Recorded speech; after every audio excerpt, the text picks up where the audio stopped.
The Unseen Threads, an Allison Cain serial thriller by William Howard. Episode 2, Whispers in the Dark. My heart hammered in my chest as the realization of something sinister began to grow. This wasn't just a clue, it was a thread, fragile but visible, connecting Sarah to something far more sinister than a simple disappearance. I thanked the manager, making a mental note of the barista's name, Marco Chavez, and the cafe address. Then I walked out, the air feeling suddenly colder despite Pueblo's dry heat. I returned to the grindstone the following morning, my excuse ready. I'd forgotten my travel mug. The kindly manager, however, greeted me with a frown. Marco? Oh, he quit. Just yesterday, in fact. Said something about a family emergency out of state. Very sudden. Sudden? Too sudden. My meticulously filed mind whirred, recalling the frantic sketch on the napkin, the precise lines of that distinctive symbol. It nagged at me, a familiar shape in an unfamiliar context. And then, a jolt. Months before, while walking near the Steelworks Center, I'd briefly glanced at a community bulletin board. A flyer, partially obscured, for a new art collective had featured that very symbol as its logo. I dismissed it as just another local art venture then, but now it was screaming at me. The partial address from the napkin, combined with my vague memory of the flyer, clicked into place. It was a street name on the industrial side of town, a place of forgotten warehouses and never-used railway lines. An unlikely spot for an art collective unless secrecy was the primary medium. I drove my RAV4 out to the address, the tires crunching on gravel as I navigated the neglected streets. The buildings there, mostly brick facades with boarded-up windows, stood like skeletal remains of Pueblo's industrial past.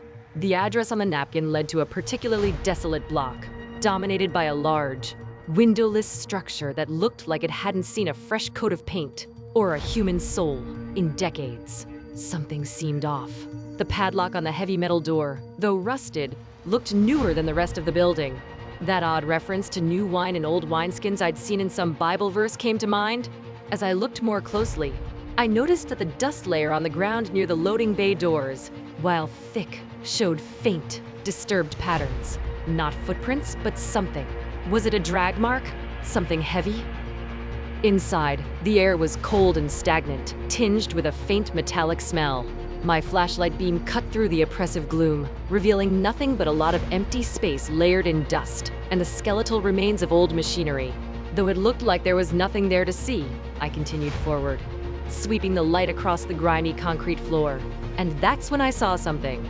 A flicker of cobalt blue against the dark. I knelt, my fingers gingerly picking up a small, perfectly round button.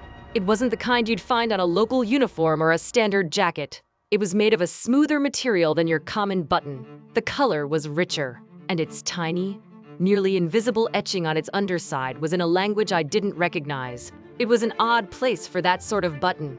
A sudden chill went through me as reality dawned. I had asserted that Sarah wasn't a runaway in my mind, but there had been some doubt until I saw that button. That tiny, insignificant clue, discarded without being missed, pointed to something international. Something far deeper and more dangerous than I'd ever imagined.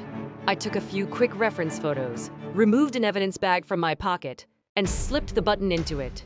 My mind was racing, already piecing together the next steps. Emerging from the warehouse into the weak afternoon light, my eyes scanning the silent street.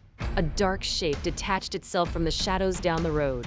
A black SUV, its windows tinted so dark they reflected nothing but the sky. It drove past me slowly, deliberately. I couldn't see the occupants, but I felt their eyes on me, a cold, focused weight being placed on my shoulders. They knew I was here. Come back for The Thread Unravels, Episode 3 of the Allison Cain serial thriller, The Unseen Threads.